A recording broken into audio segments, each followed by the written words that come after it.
안녕하세요. 사도행전 묵상 67번째 시간이 되겠습니다. 오늘의 제목은 광풍 속에서 바울과 일행을 건져주신 하나님이 되겠고요. 본문은 사도행전 27장 27절에서 44절까지의 말씀입니다. 먼저 본문을 읽고 시작합니다. 사도행전 27장 27절에서 마지막 44절까지입니다. 27절 말씀입니다. 열 나흘째 되는 날 밤에 우리가 아드리아 바다에서 이리저리 쫓겨가다가 자정쯤 되어 사공들이 어느 육지에 가까워지는 줄을 짐작하고 물을 재어보니 20길이 되고 조금 가다가 다시 재니 15길이라 암초에 걸릴까 하여 고물로 닷넷을 내리고 날이 새기를 고대하니라. 사공들이 도망하고자 하여 이물에서 닻을 내리는 채 하고 거룻배를 바다에 내려놓거늘 바울이 백부장과 군인들에게 이르되 이 사람들이 배에 있지 아니하면 너희가 구원을 얻지 못하리라 하니 이에 군인들이 거룻줄을 끊어 떼어 버리니라. 날이 새어가매 바울이 여러 사람에게 음식 먹기를 권하여 이르되 너희가 기다리며 먹지 못하고 줄인 지가 오늘까지 열 나흘인즉 음식 먹기를 권하노니 이것이 너희의 구원을 위하는 것이요 너희 중 머리카락 하나도 잃을 자가 없으리라 하고 떡을 가져다가 모든 사람 앞에서 하나님께 축사하고 떼어 먹기를 시작하매 그들도 다 안심하고 받아 먹으니 배에 있는 우리의 수는 전부 276명이더라.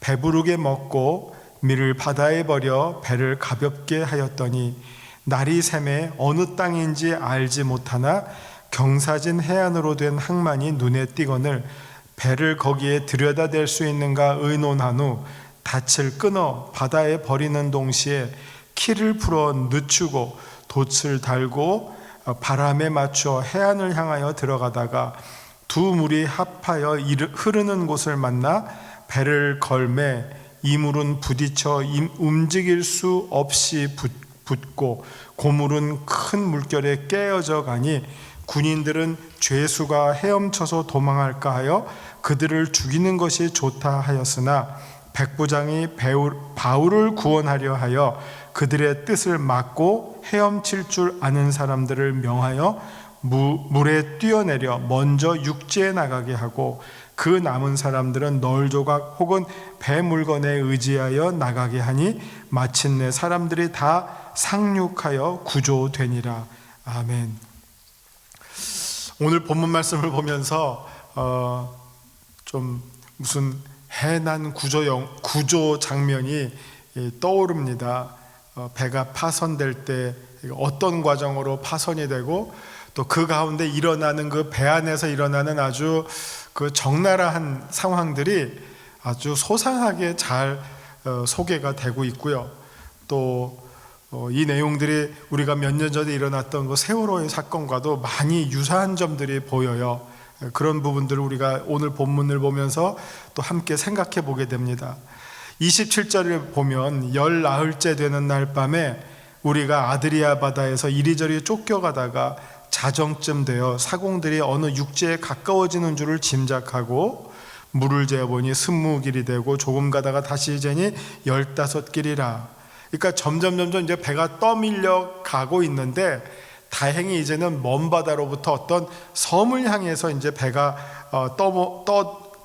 떠다니면서 섬을 향해서 접근하게 됐다는 거죠. 그래서 바다를 보니까 점점 얕아지니까 육지에 가까워지는 것은 사실이에요. 근데 아까도 그 전번에도 말씀드렸지만 육지에 가까워질 때 제일 위험한 게 이제 암초죠. 뭐 망망대해는 암초가 없죠. 그러나 이제 육지에 가까워지면 이 수면 밑에 있는 암초에 배가 부딪히면 배가 깨지고 그러면 그 배에 탄 사람들 다 익사하게 되니까 암초에 걸릴까를 아주 조심하게 됩니다. 그러면서 이 어두울 때보다는 암만 해도 밝을 때가 안전하니까 날이 밝기를 기다렸다가 29절까지고요. 그 다음에 날이 밝으니까 30절에 아주 참 씁쓸한 장면이 나와요. 30절 보면 사공들이 도망하고자 하여 이물에서 닻을 내리는 채하고 거룻배를 바다에 내려놓거늘 입니다. 30절. 사실은 뱃사람의 책임은 승객들의 안전을 책임지는 거죠. 우리 사공의 직업의식이 있다면 최후의 승객까지 안전을 지키고 그 다음에 자기의 안전을 챙기는 게 이 모든 뱃사공뿐만 아니라 무슨 그것이 배를 움직이는 사람이건 버스를 움직이는 사람이건 혹은 어떤 조직을 움직이는 사람이건 어떤 조직의 전문적인 책임자가 해야 할 일이죠. 자기를 제일 최후로 남겨놓는 것. 근데 여기에서 보면 이 사람들이 먼저 도망가려고 사공들이 도망하고자 하여 이물에서, 이물은 배 앞쪽, 뱃머리를 가리킵니다. 배 앞쪽에 닻이 이제 배 앞쪽에서 이렇게 쭉 내려가니까 그 닻을 내리는 척 하면서 그 구조선을 배 안에 있는 조그만 배를 내리려고 했다는 거예요. 그거 타고 도망가려고. 정말 얍삭 빠르고 아주 참 씁쓸한 장면이죠. 세월호에서도 선장부터 다 선원들이 먼저 도망갔죠. 승객들은 다 놔두고 하선하십시오, 어쨌든 바다에 뛰어내리십시오 한마디만 했어도 많은 사람이 살았을 텐데 똑같아요. 지금 이 장면이 얼마나 참 가슴 아프고 추한 장면인지. 그런데 그걸 바울이 봤어요. 정말 바울은 너무너무나 유능한 사람인 것 같아요. 그 상황 속에서 온 배 안에서 일어나는 상황을 다 지금 꿰뚫어 보고 있어요. 바울이 그걸 보고 백부장과 군인들에게 이르러서 이 사람들의 배에 있지 않으면 우리가 다 죽는다 이 말이에요. 너희가 구원을 받지 못한다. 아직 배를 움직여야 되는데 배를 움직일 줄 아는 사람이 다 내려서 도망가서 없어지면 도대체 이 오합지졸들만 배 안에 남겨놓고 어디로 갈 것이며 어떻게 배를 움직일 것이며 깜깜하죠. 그러니까 저 도망가는 저자들을 잡아라. 이 배에 남겨둬야지 우리가 산다. 그렇게 해서 백부장과 군인들에게 말했죠. 그러자 군인들이 그 구조선과 연결되는 줄을 끊어버렸어요. 이제는 우리가, 이 말은 뭡니까? 거룻배 없다. 이건 뭡니까? 우리가 살아도 같이 살고 죽어도 같이 죽는다. 딴 생각하지 마라. 하여튼 무슨 영화의 해난 장면에 이 영화를 보는 것처럼 정말 이 스토리가 아주 상황이 아주 디테일하게 상세하게 지금 아주 눈에 보는 것처럼 지금 전개가 되고 있습니다. 군인들이 그 줄을 끊어버리니까 이제 배는 큰 배로부터 이제 떨어져 나가버렸어요. 날이 새어가매 바울이 여러 사람에게 음식 먹기를 권하니 너희가 기다리며 먹지 못하고 줄인 지가 오늘까지 열 나흘인즉. 그러니까 그들의 상황이 얼마나 정말 절박한지 12주 동안 밥을 먹을 수 있는 상황이 안 되었다는 거죠. 이 사람들 거의 죽은 거나 마찬가지죠. 2주 동안 밥을 못 먹었어요. 제대로. 이게 마치 저는 벳세다 들판에서 예수님이 줄인 5,000명을 보시고 민망히 여기시고 불쌍히 여겨서 그들에게 오병이어의 기적을 행하신 것처럼 지금 바울도 그 배 안에 있는 사람들이 2주 동안 줄인 것을 보고 그들의 배고픔을 정말 깊이 느끼고 그 문제를 지금 해결해 주는 장면으로 바울이 등장합니다. 음식 먹기를 권하니 이것이 너희의 구원을 위하는 것이고 너희 중 머리카락 하나도 잃을 자가 없으리라. 자, 여러분 살고 싶으면 이 음식을 먹어야만 합니다. 이 음식을 안 먹으면 이거 물에 빠져 죽는 게 아니라 굶어 죽게 되겠죠. 그런 상황이에요. 그러니까 이 음식을 먹어서 좀 힘을 내야지 배가 물 가까이 가서라도 뭐 헤엄쳐서라도 나갈 수 있는 거 아닙니까? 헤엄칠 기력이라도 남아 있어야 되는 거 아닙니까? 그래서 배 안에 있는 사람들에게 다 배불리도록 먹여주는데, 아주 특별한 것은 35절에 떡을 가져다가 모든 사람 앞에서 하나님께 축사하고 떼어 먹기를 시작하며, 여기 이제 축사하고에 해당하는 헬라어가 유카리스테센이라고 나왔어요. 축사하고, 유카리스트, 즉 성찬식에 쓰는 단어를 썼어요. 들어서 축사하고 나눠줬다 하는 것이죠. 그러니까 그들은, 이 음식을 받아 먹는 자들은 그게 어떤 음식인지 제대로 깨닫지 못했겠지만, 바울의 마음은 마치 예수님께서 제자들에게 떡을 주시고 잔을 주신 것처럼, 또 벳세다 들판에서 또 그 수많은 무리들에게 떡을 먹여주신 것처럼 그때도 축사하고 나눠주셨거든요. 그런 것처럼 바울도 276, 자기 빼니까 275명이겠죠. 275명을 모아놓고 그들에게 축사하고 어떻게 보면 성찬식을 거행하는 그런 장면이 펼쳐집니다. 그러니까 이게 27절의 상황이, 21절에서는 바울이 말씀을 선포했어요. 말씀 선포. 그리고 35절에서는 성찬식을 거행했어요. 말씀 선포와 성찬식이 이 배 안에 있는 구원받는 공동체 안에서 이루어지고 있음을 지금 보여주고 있는 그런 내용이라고 보시면 되겠습니다. 그러자 그들이 다 안심하고 받아 먹으니 배에 있는 우리의 수가 전부 276명이었더라. 이제 276명이 바울의 말을 듣고 바울이 나눠주는 그 떡을 먹고 어떻게 보면 하나의 구원받는 공동체로 어떻게 보면 거듭나게 됐다는 거죠.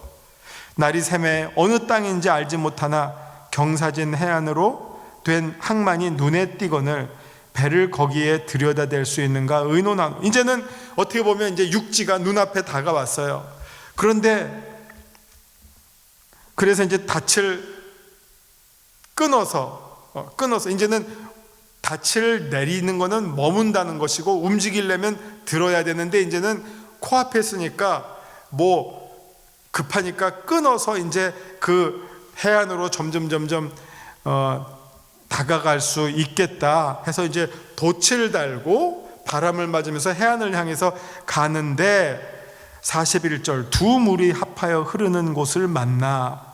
이게 울돌목 같은 데죠. 남해안 울돌목, 명랑해전인가요? 뭐 한산대첩, 그렇게 이루어진 곳, 두 물이 합하여 흐르는 곳. 지금도 보면 그 바닷물이 서로 충돌해서 막 회리가 일어나고 엄청나게 거친 곳이지 않습니까?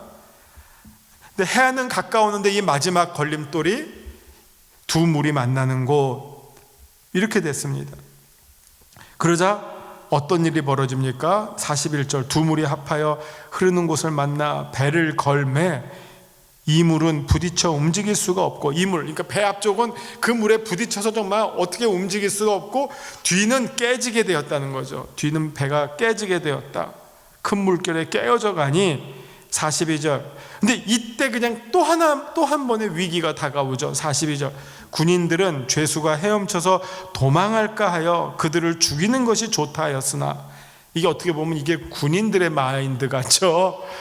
죄수를 놓치느니 죽여버리는 게 낫다, 그런 생각을 해요. 그러니까 이 순간에도 그렇게 어떻게 역경을 겪어왔으면서도, 보통 사람 같으면 아마 그 역경을 함께 겪어왔으면 그 운명 공동체 같은 동지애를 느꼈을 것 같은데, 이 순간에도 군인들이, 이 죄수들은 지금 여기서 아주 깨끗이 정리하는 게 오히려 낫겠다, 그냥 뿔뿔이 흩어져서 도망가느니 처단하는 게 낫겠다, 이런 어떤 그 마지막 순간에도 정말 어떻게 보면 무시무시한 생각을 떠올렸는데, 그렇게 되면 어떻게 되죠?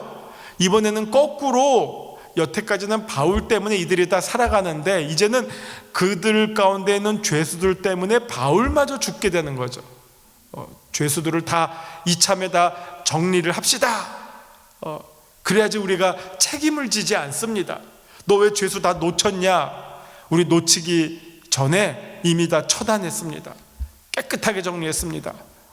명분이 있는 것이죠. 그런데 이 말을 들은 백부장은 이번에는 거꾸로 생각하는 거죠. 자기가 그 명령을 그래 그렇게 하자라고 하면 어떻게 됩니까? 바울이 죽죠. 바울은 지금 죄 없지만 상황은 죄수의 신분으로 로마로 압송되고 있는 상황이기 때문에 다른 죄수들과 함께 처단당할 수밖에 없는 상황입니다. 그러자 백부장이, 그래서 우리 지금 쭉 사도행전을 보면 이 마지막 부분에 여러 번 이 백부장이라는 사람이 바울의 생명을 구해주는데 아주 지혜를 발휘하는 그 어떤 순간적 선택을 아주 지혜롭게 하는 것을 보게 됩니다. 이번에도 백부장이 바울을 구원하려 하여, 왜? 바울은 죄가 없다고 하는 것을 백부장이 알거든요.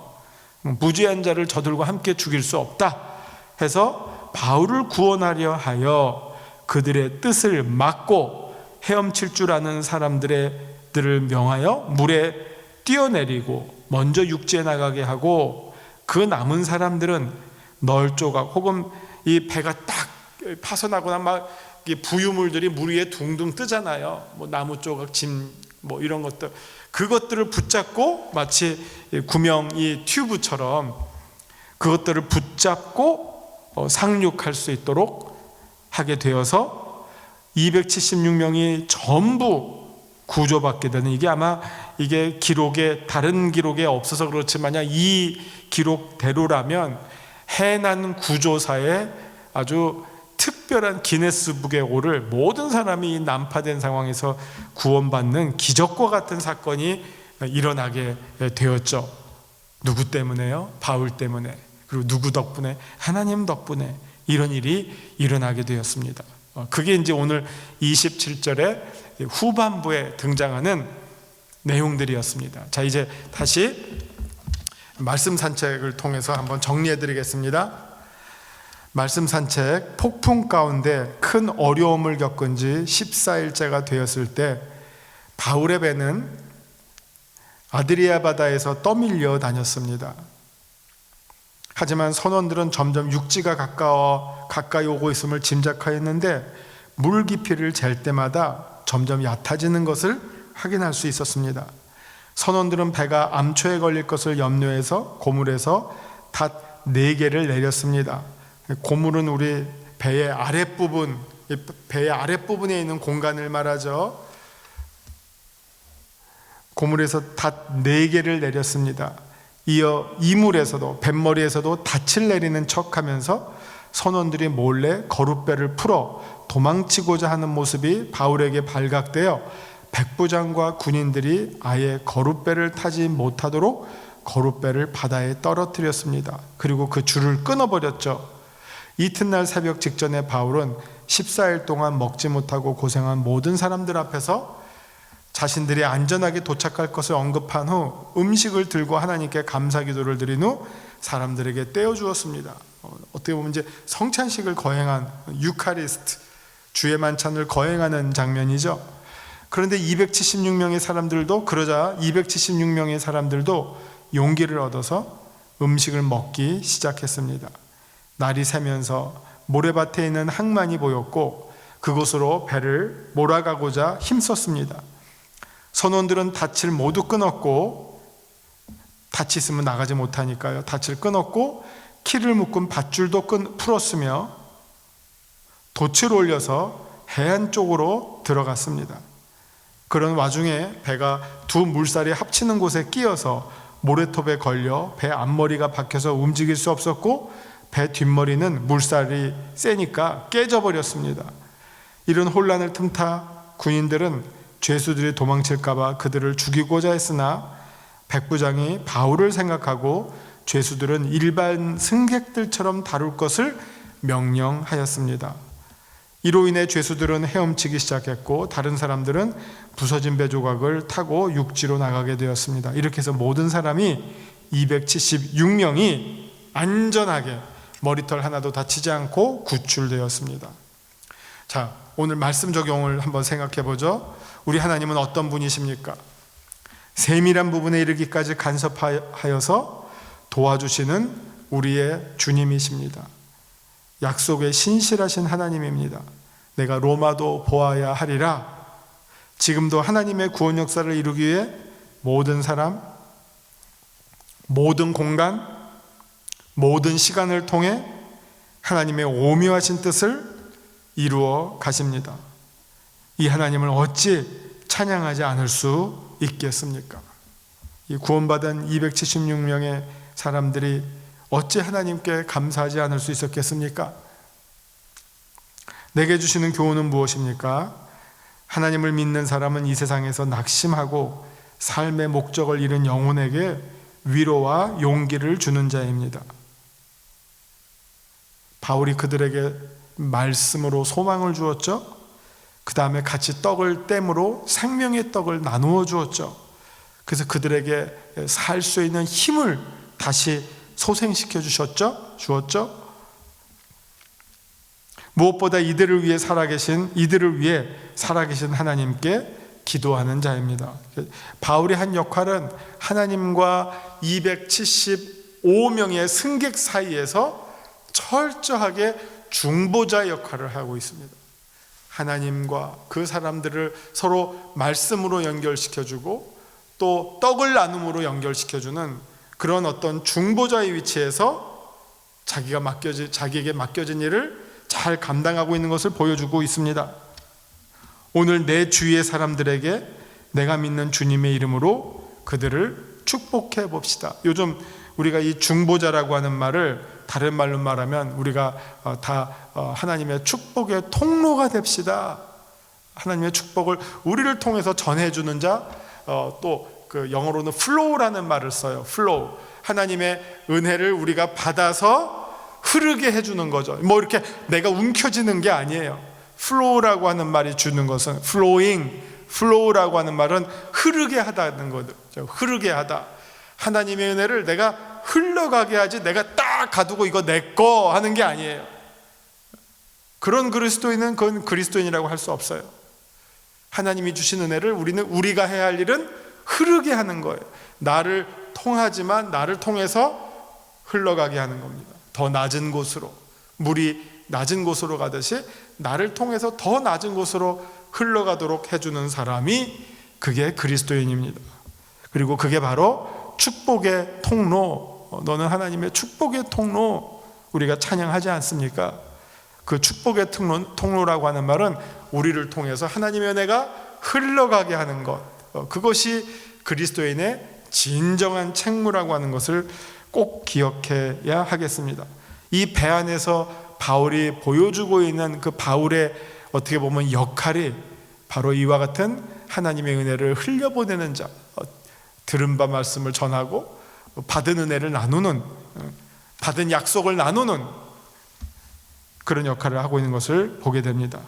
바라기는 우리 영색교회 성도님 한 분 한 분이 모두 다 정말 하나님과 이웃 사이의 중보자의 위치에 서서 하나님으로부터 먼저 받은 바 그 은혜를 열심히 흘려주시는, 열심히 흐르게 해주시는 축복의 통로들 다 되시기를 주님의 이름으로 축원합니다. 자, 말씀에 따른 기도로 마치겠습니다.